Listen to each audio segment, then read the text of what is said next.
출애굽기 34. 여호와께서 모세에게 말씀하셨다. 너는 두 돌판을 처음 것과 같이 깎아 만들어라. 내가 깨뜨린 그 처음 판에 있던 말을 내가 거기에 다시 기록하겠다. 너는 내일 아침 그것을 준비하여 시내산으로 올라와 산 꼭대기에서 나에게 내 모습을 보여라. 아무도 너와 함께 올라오지 못하게 하고 산에 발을 들여놓는 자가 없도록 하라. 양과 소도 산기슭에 얼씬거리게 해서는 안 된다. 그래서 모세는 두 돌판을 처음 것과 같이 깎아 만들어 여호와께서 명령하신 대로 다음날 아침 일찍 두 돌판을 가지고 시내산으로 올라갔다. 그러자 여호와께서 구름 가운데 내려와 그와 함께 거기 서서 자기 이름이 여호와임을 선포하셨다. 그러고서 여호와께서는 그의 앞으로 지나가시며 이렇게 외치셨다. 나 여호와는 자비롭고 은혜로우며 쉽게 노하지 않고 사랑과 진실이 풍성한 하나님이다. 나는 사랑을 1000대까지 베풀고 죄와 잘못을 용서하지만 그렇다고 범죄한 자를 벌하지 않은 채 그대로 두지는 않을 것이며 그 죄에 대해서는 자손 3, 4대까지 벌할 것이다. 그러자 모세가 급히 땅에 엎드려 경배하며 이렇게 말하였다. 여호와여, 내가 만일 주께 은총을 입었거든 주께서 우리와 함께 가소서. 이 백성이 말을 잘 듣지 않는 고집센 백성이긴 하지만 우리의 죄와 잘못을 용서하시고 우리를 주의 백성으로 받아 주소서. 그때 여호와께서 말씀하셨다. 내가 너희와 계약을 맺겠다. 내가 너희 모든 백성 앞에 세상의 그 어느 나라에서도 행하지 않은 기적을 행하겠다. 너희 모든 백성이 나 여호와의 놀라운 일을 보게 될 것이다. 내가 너희를 위해 행하는 일은 정말 두려운 일이다. 너희는 오늘 내가 명령하는 것을 지켜라. 내가 너희 앞에서 아모리족, 가나안족, 헷족, 브리스족, 히위족, 여부스족을 쫓아내겠다. 너희가 들어가는 땅의 백성과 조약을 맺지 않도록 조심하라. 그렇지 않으면 그것이 너희에게 덫이 될 것이다. 오히려 너희는 그들의 제단을 헐고 돌기둥의 우상을 깨뜨려 버리며 아세라 여신상을 찍어버려라. 너희는 다른 신에게 절하지 말아라. 나 여호와는 질투하는 하나님이다. 너희는 그 땅에 사는 사람과 그 어떤 조약도 맺지 말아라. 그들은 음란하게 이방신을 섬기며 그 신들에게 희생의 제물을 드리고 있다. 너희가 만일 그들과 친밀해지면 그들이 너희를 초대할 때 너희가 그 우상의 제물을 먹게 될지도 모른다. 또 너희가 너희 아들들을 그들의 딸들과 결혼시킨다면 너희 아들들도 그들을 본받아 음란하게 이방신들을 섬기게 될 것이다. 너희는 신상을 주저하지 말아라. 너희는 무교절을 지켜라. 내가 너희에게 명령한 대로 아비벌 곧 정한 때에 7일 동안 누룩 넣지 않은 빵을 먹어야 한다. 이것은 너희가 그 달에 이집트에서 나왔기 때문이다. 처음 난 마다들과 너희 가축의 처음 난 수컷은 소든 양이든 다 내 것이다. 그러나 나귀의 첫 새끼에 대해서는 어린 양으로 대신 바쳐라. 만일 어린 양으로 대신 바치고 싶지 않으면 그 나귀의 목을 꺾어버려라. 그리고 너희 모든 장자에 대해서는 그 몸값을 나에게 지불해야 한다. 아무도 내 앞에 빈손으로 나타나지 말아라. 너희는 6일 동안 일하고 7일째 되는 날에는 쉬어라. 밭을 갈 때에나 추수할 때에도 쉬어야 한다. 너희는 밀의 첫 수확을 거두어 드릴 때 칠칠절을 지키고 농산물을 거두어 들여 저장하는 연말에는 수장절을 지켜라. 너희 모든 남자들은 매년 3번씩 이스라엘의 하나님 나 주 여호와에게 경배하러 와야 한다. 내가 이방 민족을 너희 앞에서 쫓아내고 너희 영토를 넓히겠다. 너희가 매년 3번씩 나 여호와 너희 하나님에게 경배하러 올 때에는 아무도 너희 땅을 탐내어 침범하지 못할 것이다. 너희는 희생제물의 피를 누룩 섞은 빵과 함께 나에게 바치지 말고 유월절 제물을 다음날 아침까지 남겨두지 말아라. 너희는 너희가 추수한 첫 열매 중에서 제일 좋은 것을 너희 하나님 나 여호와의 집으로 가져오너라. 너희는 염소 새끼를 그 어미의 젖으로 삶지 말아라. 그러고서 여호와께서는 모세에게 너는 이 말들을 기록하라. 내가 이 말에 따라 너와 이스라엘과 계약을 맺었다 하고 말씀하셨다. 모세는 여호와와 함께 그곳에서 40일 동안 밤낮 있으면서 아무것도 먹지 않고 마시지도 않았다. 그리고 여호와께서는 계약의 말씀 곧 십계명을 두 돌판에 기록하셨다. 모세가 여호와와 말하였으므로 그가 십계명의 두 돌판을 가지고 시내산에서 내려올 때 그의 얼굴에서 광채가 났으나 자신은 그것을 깨닫지 못하였다. 아론과 모든 이스라엘 백성은 모세의 얼굴에 광채가 나는 것을 보고 그에게 가까이 가는 것을 두려워하였다. 그러나 모세가 그들을 불렀을 때 아론과 백성의 지도자들이 그에게 나왔다. 그리고 모세가 그들과 함께 말하자 그제서야 모든 이스라엘 백성들이 그의 주변에 모여들었다. 그래서 모세는 여호와께서 시내산에서 자기에게 명령하신 모든 것을 그들에게 말해 주었다. 모세는 하던 말을 마치고 수건으로 자기 얼굴을 가렸다. 그러나 그가 여호와 앞에 들어가서 여호와께 말할 때에는 수건을 벗었다. 그가 나와서 여호와의 명령을 백성들에게 전할 때 백성들이 그의 얼굴이 광채가 나는 것을 보았으므로 모세는 여호와께 말하러 갈 때까지 다시 수건으로 자기 얼굴을 가렸다. 요한복음 13 6월절 전날이었다. 예수님은 이 세상을 떠나 아버지께로 가실 때가 된 것을 아시고 이 세상에서 사랑하시던 제자들을 끝까지 사랑해 주셨다. 예수님이 제자들과 함께 저녁 식사를 하실 때 이미 마귀가 시몬의 아들 가룟 유다의 마음속에 예수님을 팔아 넘길 생각을 넣었다. 예수님은 아버지께서 모든 것을 자기에게 맡기신 것과 또 자기가 하나님에게서 왔다가 다시 그분에게 돌아가실 것을 아셨다. 그래서 예수님은 식탁에서 일어나 겉옷을 벗고 수건을 가져다가 허리에 두르시고 대야에 물을 떠서 제자들의 발을 씻어 주시고 허리에 두른 수건으로 닦기 시작하셨다. 시몬 베드로의 차례가 되자 그가 예수님께 말하였다. 주님, 주님께서 제 발을 씻어 주시옵니까? 내가 하는 일을 내가 지금은 몰라도 후에는 알게 될 것이다. 안 됩니다. 제 발은 절대로 씻지 못하십니다. 내가 너를 씻어 주지 않으면 너는 나와 아무 상관이 없다. 주님, 그러면 제 발뿐만 아니라 손과 머리까지도 씻어 주십시오. 목욕한 사람은 온 몸이 깨끗함으로 발만 씻으면 된다. 너희도 이와 같이 깨끗하나 다 그런 것은 아니다. 예수님은 자기를 팔 사람이 누군지 알고 계셨다. 그래서 다 깨끗한 것은 아니라고 말씀하셨다. 예수님은 제자들의 발을 씻어 주신 후에 옷을 입으시고 다시 자리에 앉아 제자들에게 말씀하셨다. 내가 지금 너희에게 한 일을 이해하겠느냐? 너희는 나를 선생 또는 주라고 부르는데 너희 말이 옳다. 나는 그런 사람이다. 내가 너희 주와 선생이 되어 너희 발을 씻어 주었으니 너희도 서로 발을 씻어 주어야 한다. 내가 너희에게 한 일을 너희도 실천하게 하려고 내가 모범을 보였다. 내가 분명히 너희에게 말한다. 종이 주인보다 높지 못하고 보냄을 받은 사람이 보낸 사람보다 높을 수 없다. 너희가 이것을 알고 실천하면 행복할 것이다. 나는 이 말을 너희 모두에게 하는 것이 아니다. 나는 내가 선택한 너희 하나하나를 잘 알고 있다. 그러나 내 빵을 먹는 사람이 나를 배반하였다는 성경 말씀이 이루어질 것이다.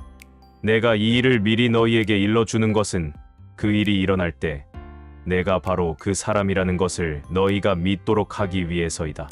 내가 분명히 너희에게 말한다.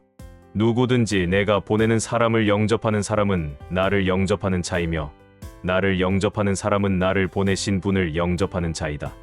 예수님은 이 말씀을 하신 후 몹시 괴로워하시며 제자들은 누구를 가리켜 하신 말씀인지 몰라 서로 쳐다보고만 있었다. 그때 예수님의 사랑을 받던 제자가 예수님 품에 기대 누웠는데 시몬 베드로가 그에게 눈짓을 하여 누구를 가리켜 하신 말씀인지 물어보라고 하였다. 그래서 그가 예수님의 품에 기댄 채로 주님, 그가 누구입니까? 하고 물었다. 그러자 예수님은 내가 빵 한 조각을 찍어서 주는 바로 그 사람이다. 하시고 빵 한 조각을 찍어다가 가룟 사람 시몬의 아들 유다에게 주셨다. 유다가 그 빵 조각을 받는 순간 사탄이 그에게 들어갔다. 그때 예수님이 유다에게 내가 하고자 하는 일을 속히 하라 하고 말씀하셨다. 그러나 식탁에 앉은 사람들 중에는 왜 예수님이 그에게 이런 말씀을 하셨는지 그 이유를 아는 사람이 아무도 없었다. 그들은 유다가 돈괴를 맡고 있었으므로 예수님이 명절에 쓸 것을 사라고 하셨거나 가난한 사람들에게 무엇을 주라고 하신 줄로만 생각하였다. 유다는 빵 조각을 받자 즉시 밖으로 나갔는데 때는 밤이었다. 유다가 나간 뒤 예수님은 이렇게 말씀하셨다. 이제 내가 영광을 받게 되었고 하나님께서도 나를 통하여 영광을 받으시게 되었다. 하나님께서 나를 통해 영광을 받으시면 하나님도 나에게 자기 영광을 곧 주실 것이다. 내 자녀들아, 내가 너희와 함께 잠시만 더 있겠다. 너희가 나를 찾겠지만 이미 내가 유대인들에게 말한 대로 내가 가는 곳에는 너희가 올 수 없다. 이제 내가 새로운 계명을 너희에게 준다. 서로 사랑하여라.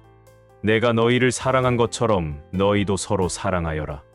너희가 서로 사랑하면 모든 사람들이 그것을 보고 너희가 내 제자라는 것을 알게 될 것이다.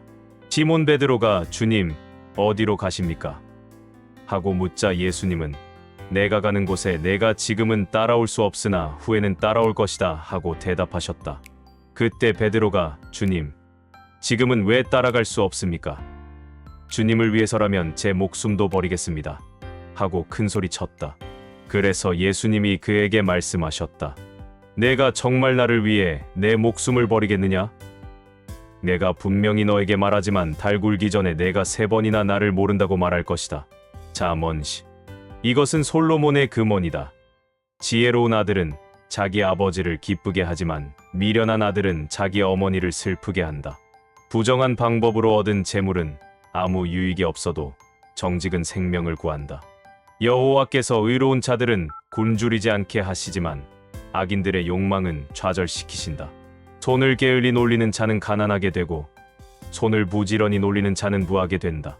여름에 부지런히 거둬들이는 자는 지혜로운 아들이지만 추수 때에 잠자는 자는 수치스러운 아들이다.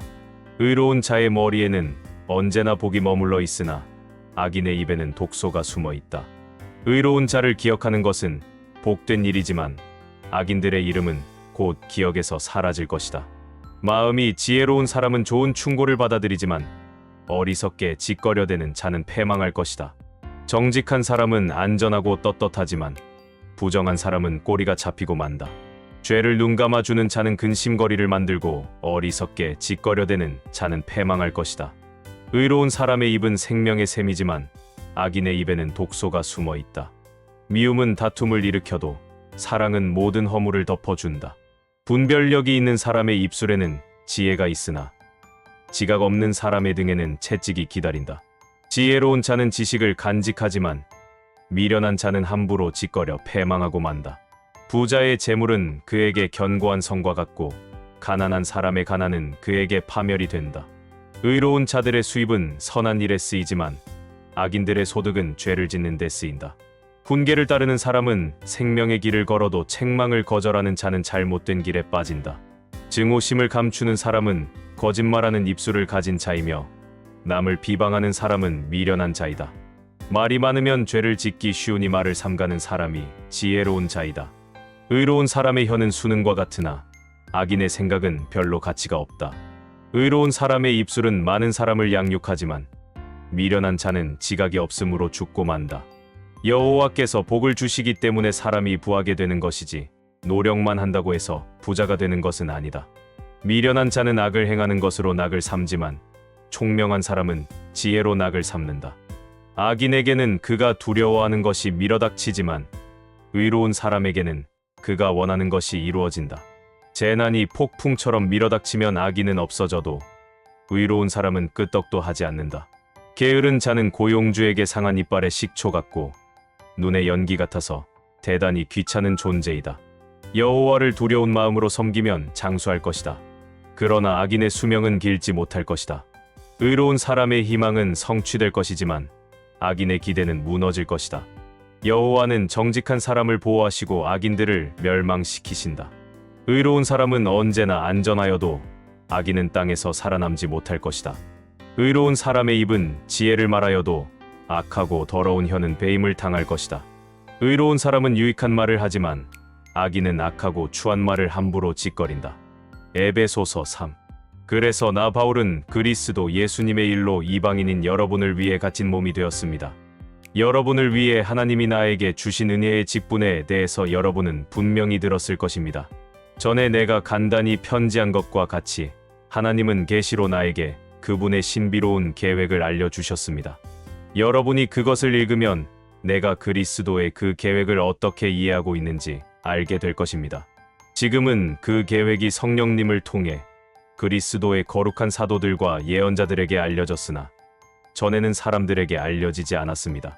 비밀에 속하는 그 계획이란 이방인들도 기쁜 소식으로 그리스도 예수님 안에서 유대인과 함께 상속자가 되고 그들과 한 지체가 되고 그들과 함께 하나님이 약속하신 것을 받는 것입니다.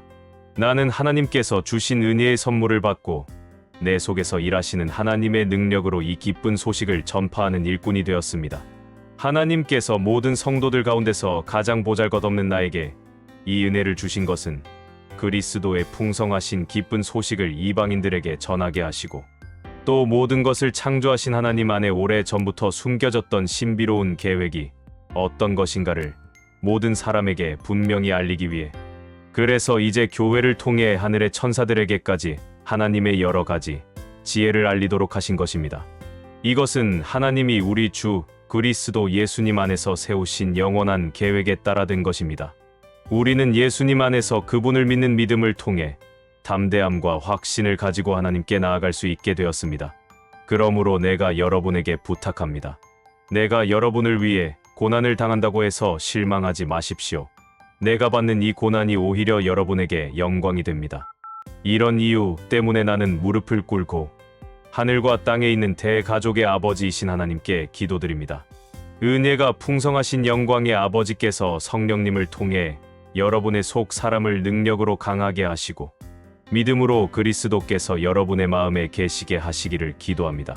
그리고 여러분이 사랑의 뿌리를 받고 기반을 다져 모든 성도들과 함께 헤아릴 수 없는 그리스도의 사랑의 폭과 길이와 높이와 깊이를 깨달아 알고 하나님의 모든 풍성하신 은혜가 여러분에게 넘치기를 기도합니다. 우리 가운데 역사하시는 능력으로 우리가 구하거나 생각하는 것보다 더욱 넘치게 주시는 하나님께 교회와 그리스도 예수님 안에서 길이길이 영광이 있기를 바랍니다.